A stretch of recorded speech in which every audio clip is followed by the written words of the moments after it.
Sí,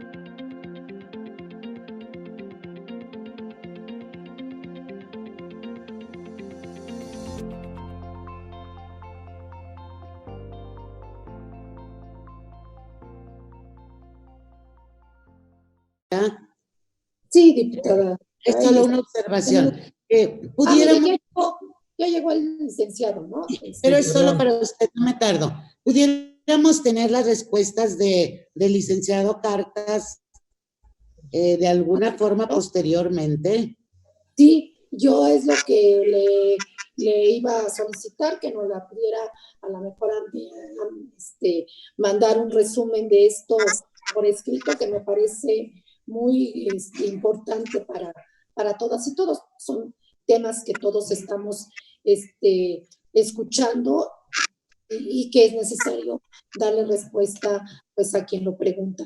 Entonces, licenciado Cartas, ya sí. Concluyó el licenciado, podemos continuar. Muchas gracias. Sí. Bien. Tenemos a la diputada Lorena.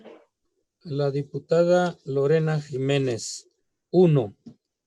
El artículo 2 de la referida ley dice textualmente: el Estado, al ejercer la rectoría de la educación, reconoce el valor de la tarea docente, directiva y de supervisión. Las autoridades educativas, en el ámbito de sus respectivas competencias, realizarán acciones para dignificar las condiciones bajo las cuales prestan el servicio público de educación, dotándoles de los elementos necesarios para que desempeñen su labor.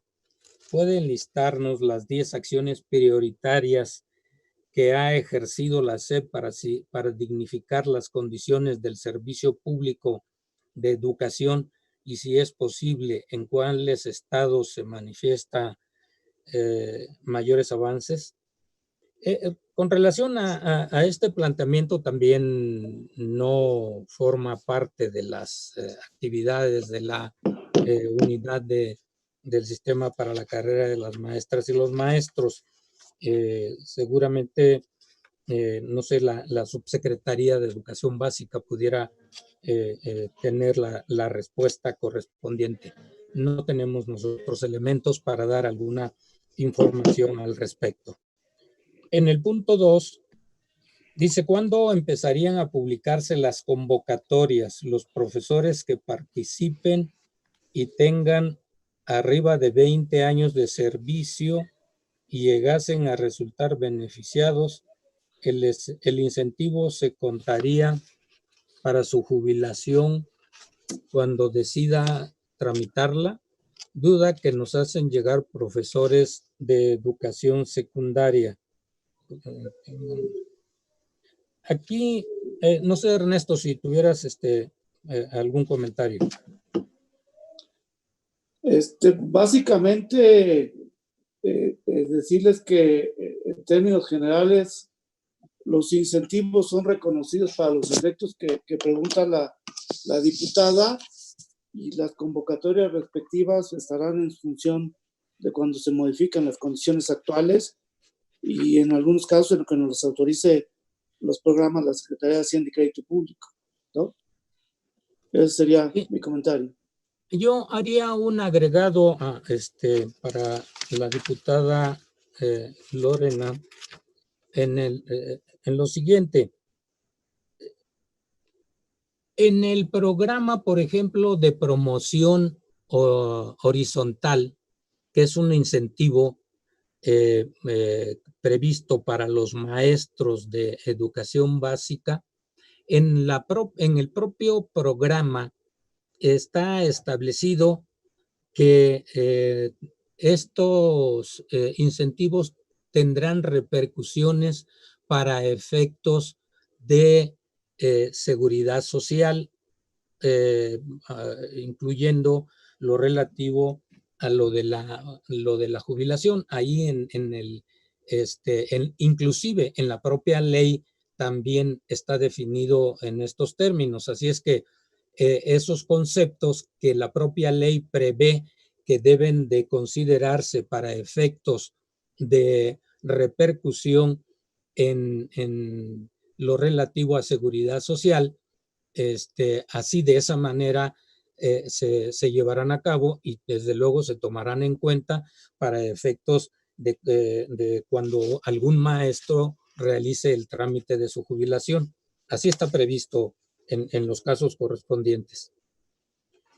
Luego,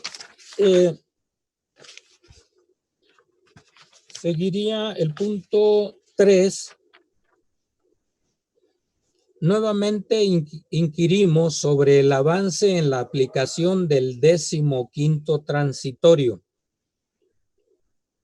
10º, al personal docente en servicio de educación básica y media superior que a la entrada en vigor de esta ley ostente una plaza sin titular derivados de los procesos de ingreso previstos en la Ley General del Servicio Profesional Docente, que era sujeto a la evaluación del desempeño.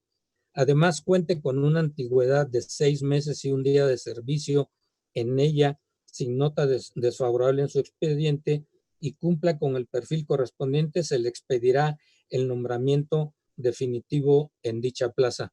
Te pediría, Ernesto, si eres tan amable, los comentarios.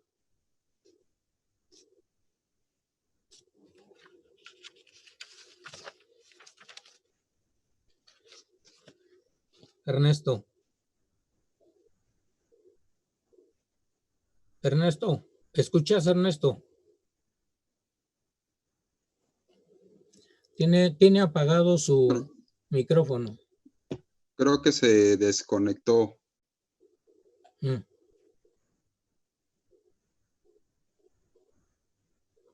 Bueno, veremos. Por lo relativo al artículo 10º transitorio, a reserva de que ahorita comente el licenciado Ernesto, se emitió unos lineamientos en el mes de mayo, donde del 2019, donde se indica precisamente lo relativo a la basificación de todo el personal. Este proceso se ha venido llevando a cabo en todas las entidades federativas. Debo decir que no todas las entidades llevan el mismo avance. Hay estados que han avanzado de manera importante, más que otros, pero hemos estado nosotros revisando con ellos el procedimiento, cómo va avanzando, de tal manera que podamos concluir en el presente año en la basificación de todos aquellos maestros que pudieran tener una plaza sin titular, que actualmente tengan código 95 para que se lleve a cabo la basificación correspondiente. Algo similar a lo que ya comentaba yo anteriormente. Estamos nosotros trabajando con las entidades federativas para llevar a cabo este proceso.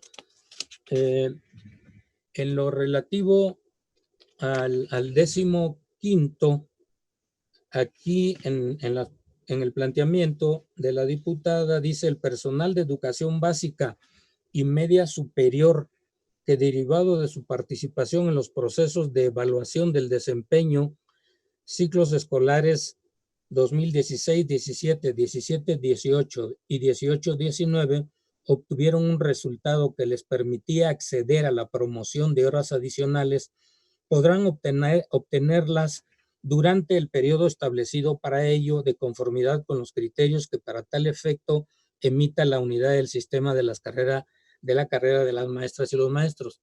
Efectivamente, para los casos de los que participaron en el proceso para obtener horas adicionales en el ciclo escolar 2016 y 2017, están vigentes todavía y tienen preferencia para la asignación de horas hasta agotar los correspondientes al ciclo escolar 16-17. Estamos hablando 17, 17, 18, 19, 20. O sea, en este ciclo escolar, si no mal recuerdo, si alguno de mis colegas pudieran comentarme si es 20 o 21 la vigencia de los de 2016-17, pero los estamos considerando inclusive en los lineamientos que estamos emitiendo para la asignación de horas adicionales para el ciclo escolar 2019, que hay una normatividad al respecto. Estamos haciendo la precisión de que están vigentes todavía los casos de los del ciclo escolar 16-17 y 17-18, para que esos sean los primeros a los que se les asigne la promoción por horas adicionales para agotar con esos listados, o bien se concluyan los 3 años de vigencia para ir avanzando hacia los que todavía permanezcan vigente, como pudiera ser el caso del 17-18. Entonces, ¿Me permites? Así lo estamos trabajando. Francisco, sí, adelante. Nada más para precisar estas fechas, efectivamente, este ciclo escolar acaba la vigencia de los 16-17. Para el ciclo escolar 20-21, todavía tienen vigencia 17-18 y 18-19, pero concluye su vigencia los del 17-18. Y todavía los del 18-19 tendrán vigencia aquellos que no hayan sido beneficiados con horas adicionales durante este periodo para el periodo 21-22, que es con la última aplicación, como en el último ciclo escolar que se aplicó la evaluación del desempeño, y sería lo que se derivaría. Ellos tendrían hasta el 21-22. Así es, entonces esto quiere decir que los de 16-17 tienen su vencimiento este año, este ciclo escolar. Luego, el del 17-18 tendrían su vencimiento de los 3 años, como marcaba la ley, lo tendrían para el ciclo escolar 2021. Es correcto. Y luego, para el ciclo 21-22, vencería lo relativo a los que participaron en el proceso de 2018-2019. Es correcto. Ok. Para que tengan claridad las diputadas. Así está previsto ese punto. Y luego el punto 4 que plantea la diputada Lorena Jiménez, dice: el artículo 40 plantea la duda conceptual, pues se ha argumentado que se incumple el principio de equidad porque se deja en desventaja, por ejemplo, a los alumnos que provienen de universidades públicas estatales o donde se oferta una licenciatura en educación, o en el caso de las escuelas normales privadas. Se puede arguir que falta observar la forma cómo se va a instrumentar la ley y que hasta ese momento se pueda afirmar que se incumple o no el principio de equidad, pero ante el planteamiento que nos puede anunciar para el ciclo escolar, para el próximo ciclo escolar. Ya hacía alguna referencia al respecto con relación a lo que nos marca la ley en cuanto a dar prioridad a los egresados de las escuelas normales públicas y las escuelas a los egresados de la UPN y de los CAM, que son los Centros de Actualización del Magisterio.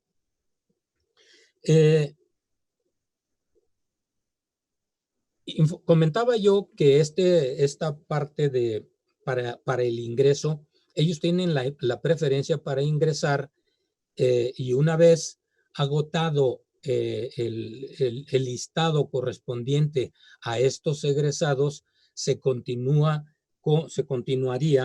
con los egresados de las normales privadas.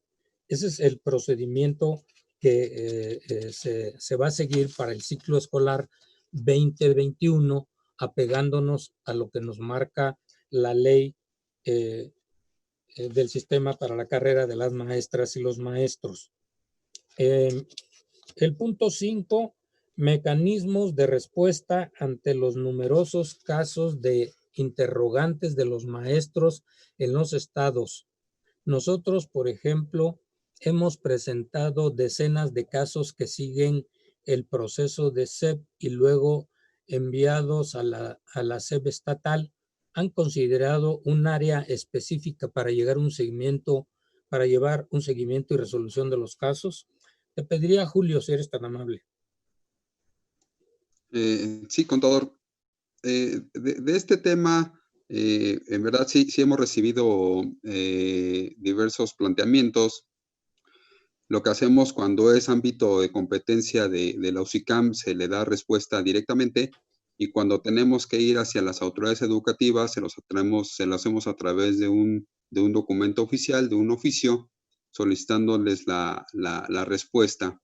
Le hemos dado seguimiento puntual a las diferentes inquietudes y a las diferentes consultas que nos han hecho. Lo que a lo mejor podemos pedir aquí es que si nos podrían enviar una relación de aquellos casos o aquellas solicitudes que aún tengan como pendientes, para poder ver cómo está el estatus y poderles dar una respuesta oficial conforme a lo que comentó la diputada de La Piña en el paquete que estaremos entregando de los diferentes planteamientos.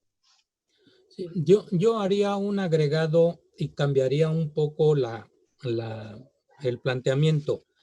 Nosotros tenemos registrados casos que nos han entregado por conducto de la diputada de La Piña o la propia diputada que nos ha entregado la diputada Lorena algunos planteamientos, algunos casos. Recuerdo casos de Jalisco.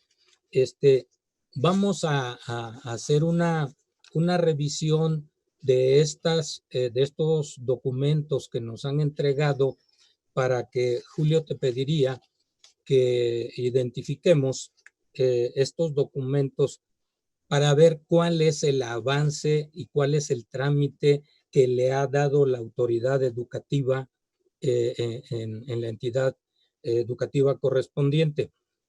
Tenemos identificado, habrá que ver, de acuerdo con los registros que tenemos de estos casos que nos han entregado directamente por parte de las diputadas y los diputados, para que podamos hacer un informe y presentarlo por conducto de la diputada de La Piña, de las respuestas que pudieran tener cada uno de ellos. Te pediría de favor de que pudiéramos hacer así el planteamiento. Muy bien, contador. Muy bien. Okay. Bueno, tenemos el punto 6. Y nada más, perdón, para terminar el punto anterior, el área del licenciado Julio Elizarraras es el área encargada precisamente de darle seguimiento a estos trámites. Por esa razón, le estoy pidiendo a él que por favor le dé seguimiento a los documentos que nos han entregado por conducto de las diputadas y los diputados, para poder darles una respuesta de esos documentos que nos han entregado. El punto 6 que plantea la diputada Lorena dice sobre los procesos de evaluación.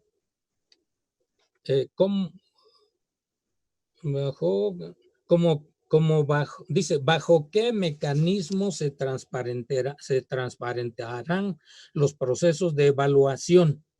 Criterios, asignación de puntajes y publicación de resultados.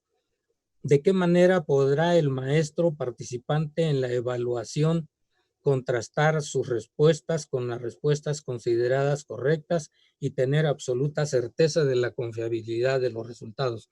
Isaura, te pediría si fueras tan amable. Sí, claro que sí, contador.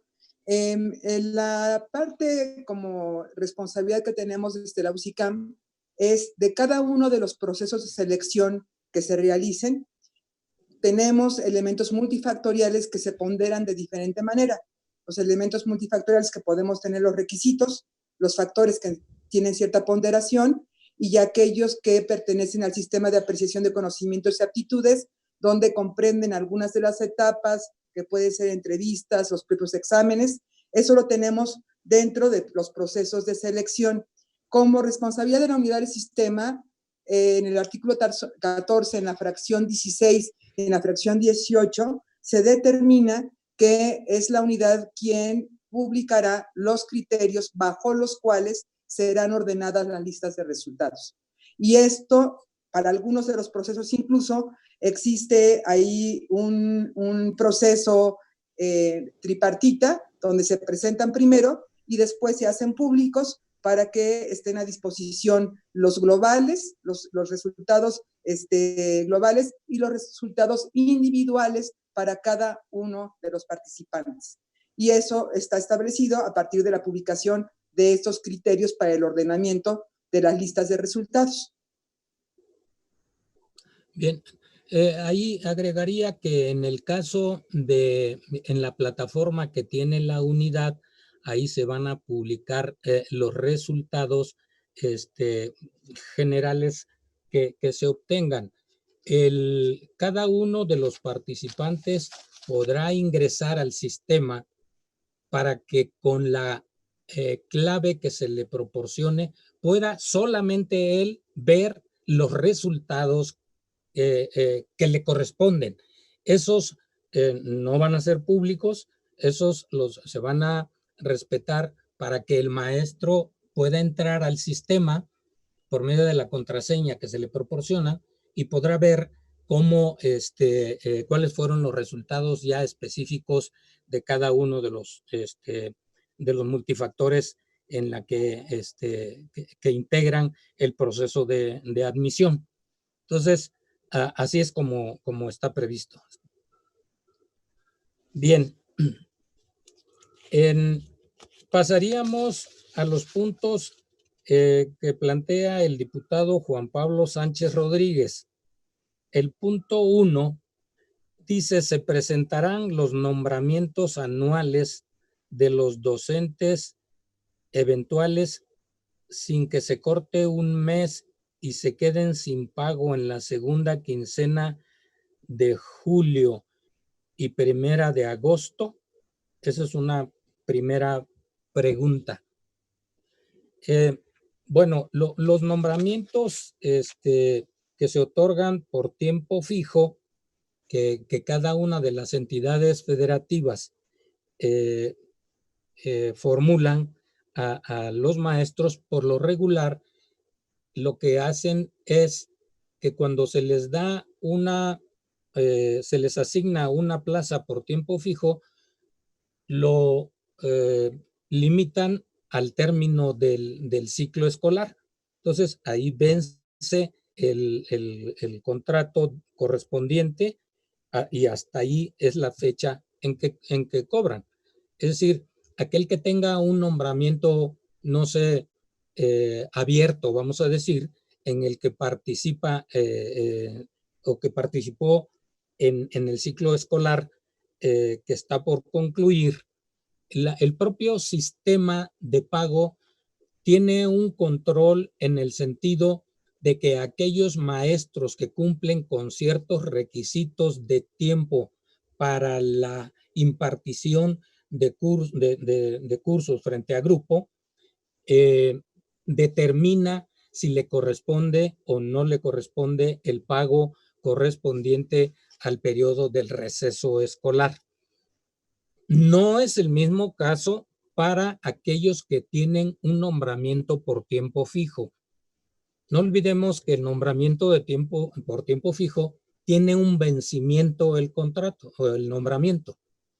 Cuando vence ese nombramiento, se terminó el nombramiento correspondiente. Si en un momento dado la autoridad educativa requiere los servicios del maestro, los podrá recontratar o asignarles nuevo nombramiento al inicio del ciclo escolar correspondiente. O sea, así es como es la definición para estos casos que tienen contratos temporales por tiempo fijo. En el punto 2, el diputado Juan Pablo nos pregunta por qué no se respeta el perfil de docentes con maestría en educación para la función de orientador de educación media superior cuando en la ley no aparece dicho requisito, ni siquiera la función de orientador. Te pediría, Julio, si fueras tan amable. Sí, contador. Sobre este punto, para el proceso de admisión que está actualmente en marcha, algunos subsistemas de educación media superior sí incluyeron en la convocatoria del proceso la función técnico-docente en la actividad paraescolar para impartir la unidad de aprendizaje de orientación educativa. Y declararon también que las categorías con los niveles de maestría y uno de los perfiles afines es el de ciencias de la educación. Entonces, sí están incluidos ahí la parte de la orientación educativa en las convocatorias de algunos subsistemas de educación media superior. Bien. El punto 3. Aquí quisiera referir algo del punto 2. Dice, ¿por qué no se respeta el perfil del docente con maestría en educación para la función de orientador en educación media superior? Aquí esto tendrían que ver directamente en cada una de las entidades federativas. La función de orientador no está contemplado dentro de las categorías que participan en el proceso, en los procesos que define la ley del sistema para la carrera de las maestras y los maestros. Allí en este planteamiento particular de que no toman en cuenta las maestrías en educación, pues sería cuestión de ver de manera específica en qué entidad el tema correspondiente para poder orientar en un momento dado del procedimiento que tendría que llevar a cabo la entidad para estos efectos. En el punto 3 de las preguntas del diputado Juan Pablo nos plantea cuándo podrá haber basificaciones de profesores en el Estado de México y cuáles serán los criterios para el mismo. Ya comentaba también anteriormente en las otras preguntas que se plantearon, el 16 de julio del 2019 emitimos nosotros los criterios específicos para los lineamientos administrativos, para dar cumplimiento a los lineamientos administrativos. Y allí, en estos criterios, aparece un apartado apartado 4, que se denomina de la basificación. Y ahí viene especificado quiénes serán sujetos, cuáles son los requisitos, quiénes deben participar, etcétera, que fue publicado el 16 de julio del 2019. Entonces, sería cuestión de si en el Estado de México, como ya comentaba, hay algunas entidades que van más avanzadas que otras en el proceso de basificación. Si hay algún retraso o rezago en el caso del Estado de México, ahí podríamos hablar con ellos para poder ver que aceleren estos trámites de tal manera que pudiéramos acelerar el proceso de basificación. Desde esta fecha están emitidos los lineamientos correspondientes para el proceso de basificación, 16 de julio del 19. Pero estaremos pendientes. Yo le encargaría a Julio que ver con el Estado de México para ver cómo van con este proceso de basificación, tomando como base las disposiciones emitidas en julio del 2019. Por favor, Julio, te encargaría. Claro que sí, contador. Bueno, el punto 3 dice el punto 4, se les pagará a los profesores interinos del Estado de México el mes de julio y agosto. Bueno, ya comentamos el tema. En el caso de los interinos, si tienen una plaza de manera interina y es una plaza abierta, es decir, que no tiene vencimiento, si estos maestros que tienen plaza interina realizaron la función frente a grupo de acuerdo con las disposiciones en el sentido de determinado tiempo y haber concluido el ciclo escolar con las evaluaciones correspondientes, de acuerdo con la norma, tienen derecho a cobrar los meses de julio y agosto, siempre y cuando ese nombramiento sea abierto, que no sea un nombramiento por tiempo fijo, como ya comentábamos en algunos puntos anteriores. Si hubiera algunos casos en particular, al final yo les dejaré mi teléfono con el propósito de que aquellos casos en particular que pudieran ustedes plantearnos, nos lo pudieran hacer llegar, y con mucho gusto para poder atender directamente en la entidad correspondiente. Dice el punto 5, ¿qué requisitos debe cumplir un profesor para tener oportunidad de un estímulo horizontal, ya que no se han hecho públicas las convocatorias? Ya comentábamos también el tema de la promoción horizontal. Está presentado ante la Secretaría de Hacienda. Estamos en espera de la autorización correspondiente, y en ese programa, en ese documento, viene especificado todo el procedimiento para llevar a cabo el proceso de promoción horizontal. El punto 6, para el examen de admisión de educación media superior en el Estado de México se solicitaron 2 cursos, curso de habilidades digitales y curso de ANUYES, el cual tuvo un costo, los cuales se cerraron en la primera quincena de marzo. Sin embargo, en la plataforma cerraba la inscripción hasta abril. Muchos maestros se confiaron y pensaron que el acceso a los cursos continuaría hasta que se cerrara el proceso de inscripción. No pudieron inscribirse al curso de la ANUYES, tampoco a la de habilidades digitales, lo cual no permitió que el maestro fuera candidato al examen. ¿Y a dónde será destinado el dinero del curso de ANUYES que se pagó para acceder a él? ¿En educación media superior? O quizá, ¿por qué no aceptar cursos o diplomados de habilidades digitales como la que se llevó a cabo por la Fundación Carlos Slim u otras instituciones? Isaura, te pediría si fueras tan amable.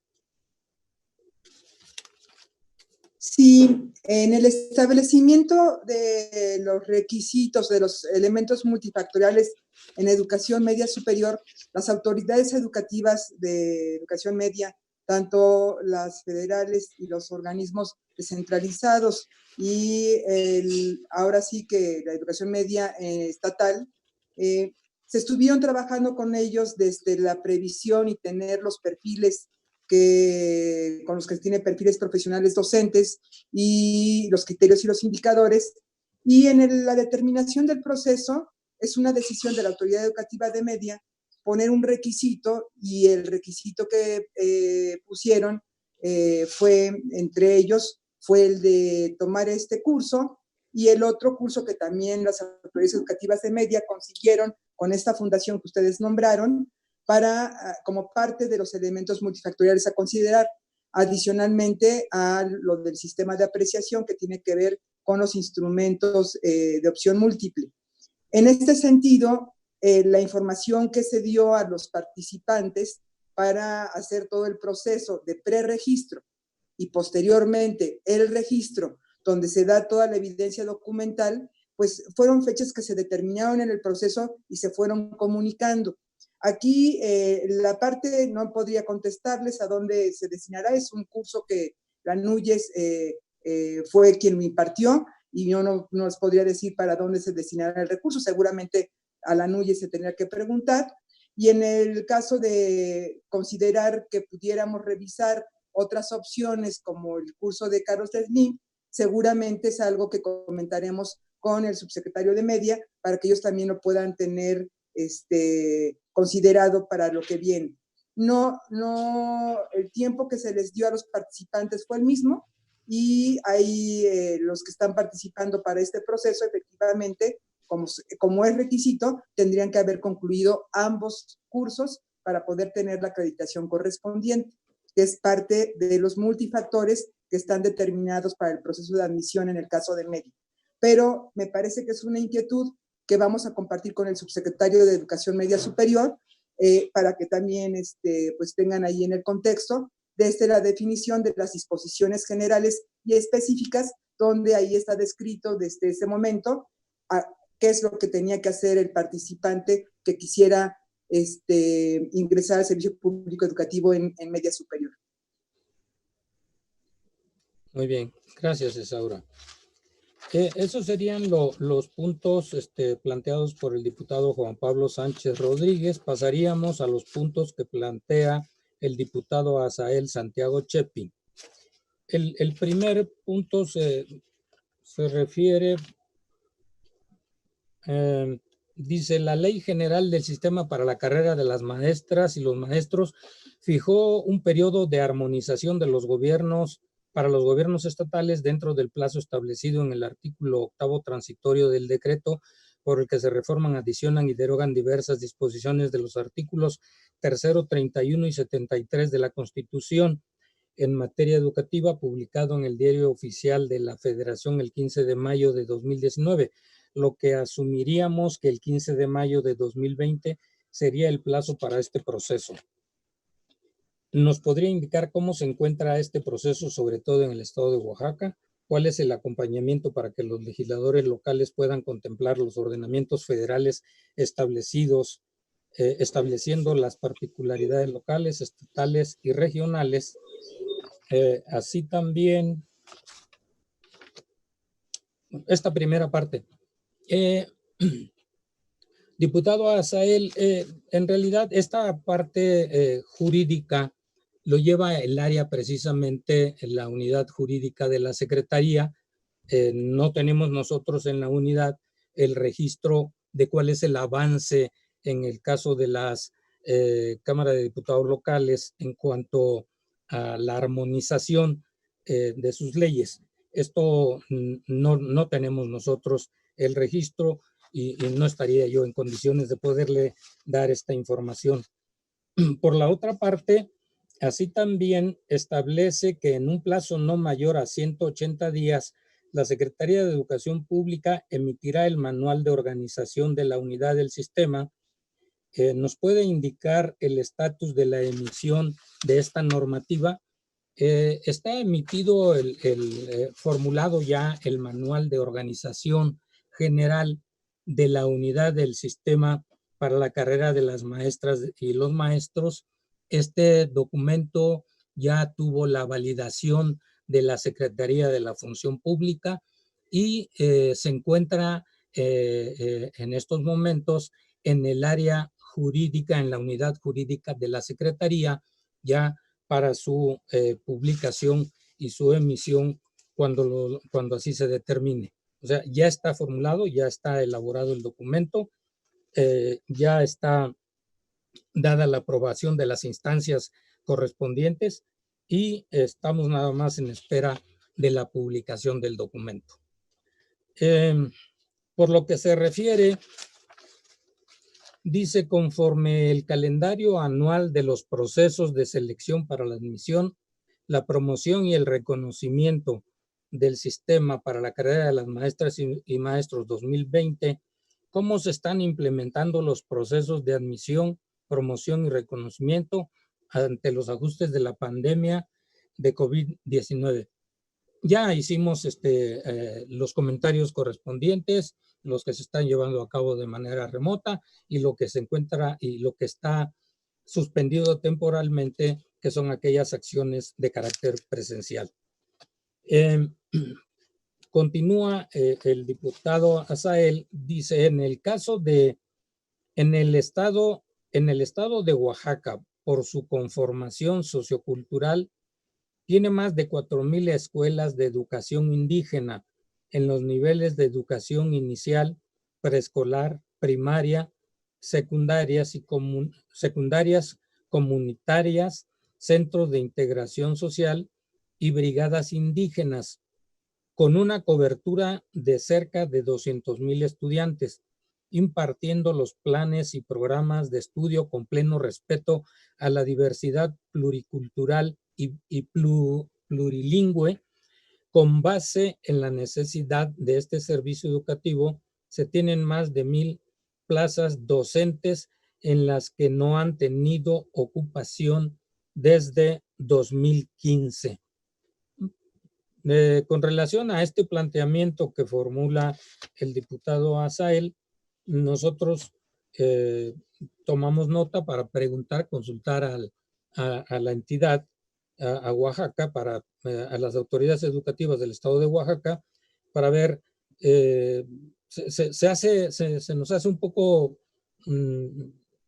difícil de entender que tengan 1,000 plazas vacantes así sin que no las utilicen desde 2015, pero bueno, también no olvidemos que desde el año pasado tenemos un registro, el sistema de administración de plazas, que es el registro correspondiente que tiene que hacer cada una de las entidades federativas en la base, en la plataforma de la unidad, para efectos de que las puedan ocupar.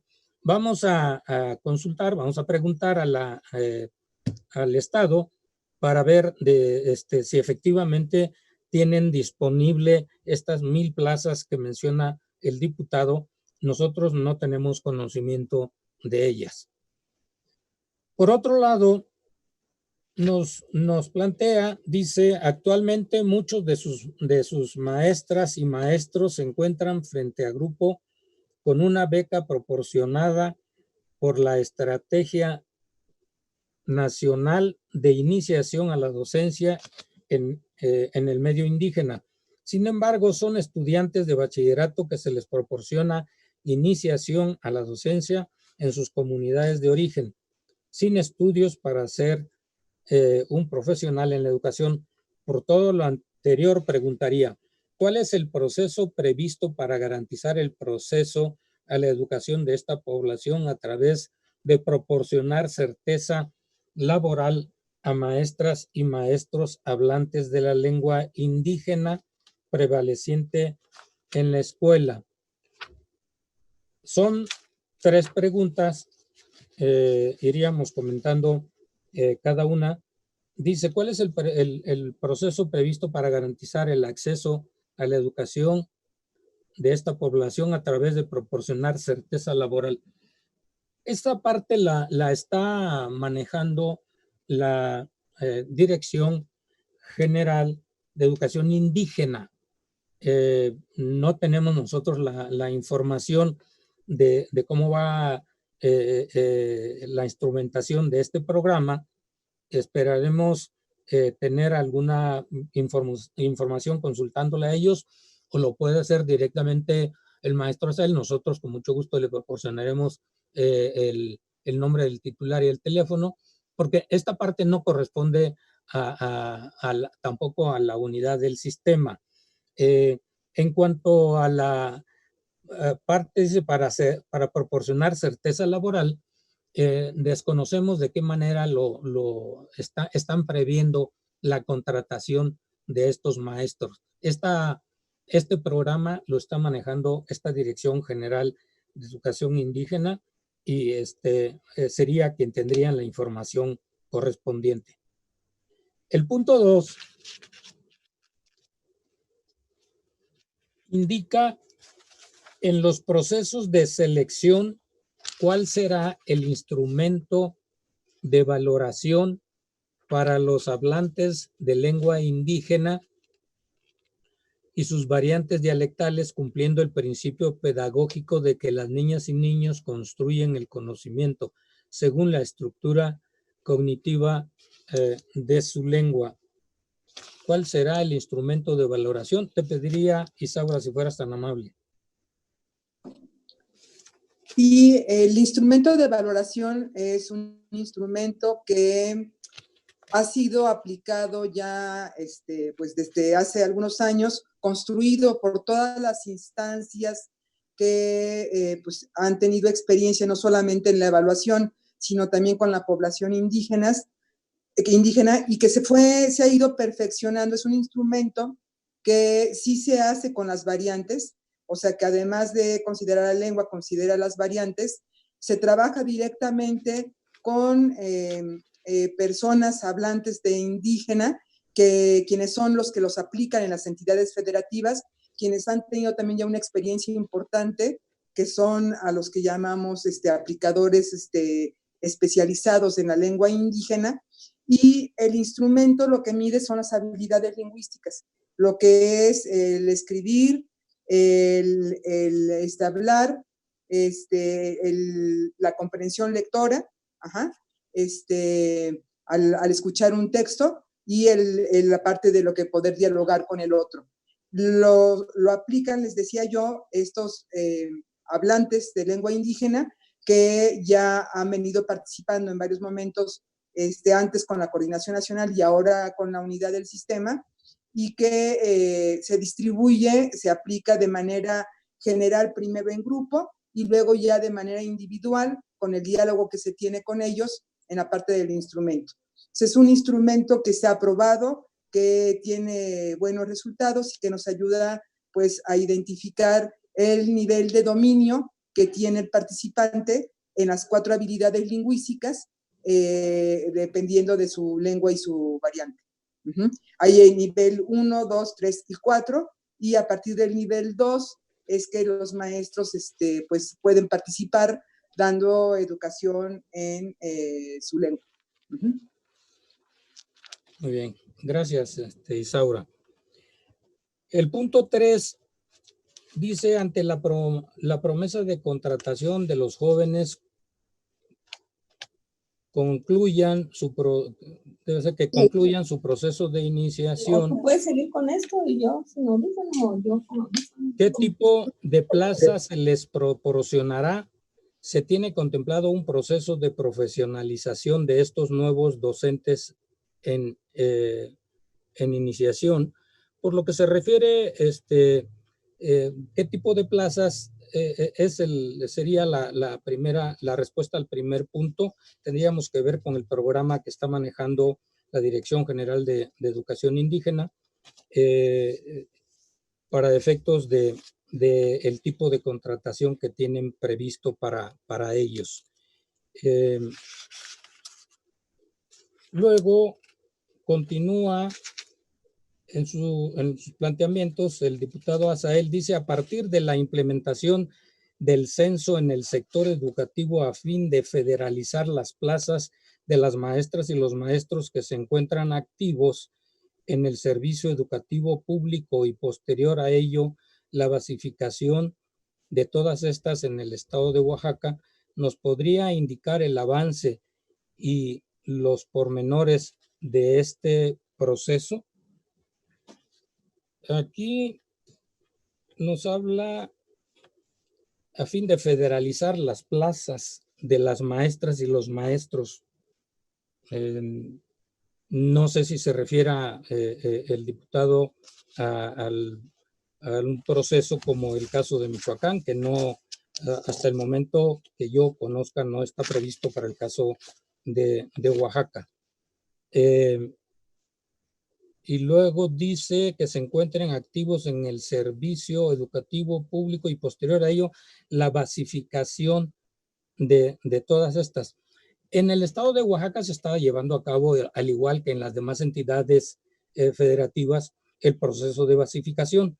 Hay un número importante de basificaciones que se han dado en el caso de Oaxaca, que tenemos ya registrados.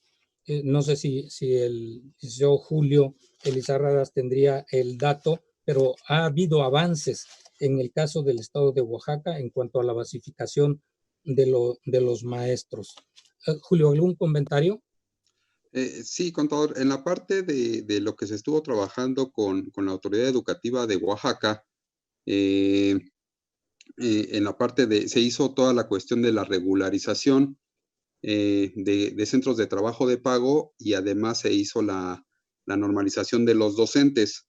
Estamos hablando de aproximadamente 9,000 docentes en la parte de Oaxaca. Pero creo que lo que se refiere aquí también el diputado es en la parte de un censo que maneja ahí la ley para federalizar las plazas. No tanto es federalizar, sino las plazas que se encuentran en un régimen distinto, ¿no? Pero en la parte de lo que me comenta usted de Oaxaca, es ese dato el que tenemos y son de plazas que ya están, de plazas federalizadas, que ya se encuentran en la normalidad. Se hizo en 2 etapas. La segunda etapa ya se concluyó el 13 de mayo y ya está listo Oaxaca para hacer su proceso de admisión conforme a la convocatoria que emita. Muy bien, gracias, Julio. Enseguida nos indica el diputado Azael, dice solicitud de información. Agradeceríamos nos pudiera compartir los siguientes documentos para los procesos de admisión, promoción y reconocimiento. 1. Lineamientos del proceso de selección para la admisión y la promoción.